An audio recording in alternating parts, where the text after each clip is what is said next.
Hi, my name is Landon Chandler. I work for Illinois Extension with Perry and Randolph County. We're going to be trying out a new recipe with you today, so I hope you and your family enjoy. Today, we're going to be making our stuffed peppers recipe. And the first thing we want to do is rinse a can of garbanzo beans or chickpeas under cold water. All right, we need to measure out a half cup of brown rice, and we're going to pour that in a quart of water over the stove. And we're going to get that boiling and boil it for 10 minutes. All right, for our cilantro, we need to bunch it together, cut it with a knife down to the stem, and then chop it finely. All right, we need to measure out a half cup onion chopped, and we're going to place that in a pan over medium heat for 5 minutes.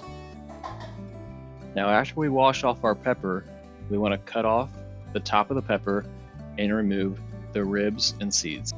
In a medium mixing bowl, we're going to add our chickpeas, our cheese, 2 medium tomatoes, half cup of onions, 1 can of chilies, 1 garlic clove, half a teaspoon of chili powder, 4 tablespoons of cilantro, 1/8 teaspoon of pepper, and lastly a half cup of rice.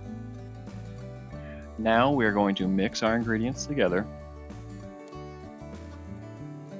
and we're going to spoon the mixture into our peppers to where they are even with the top.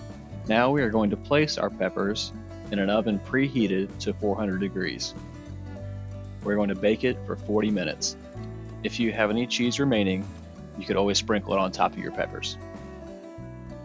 Okay, this is our finished product. This is our stuffed pepper recipe. Hope you guys enjoy.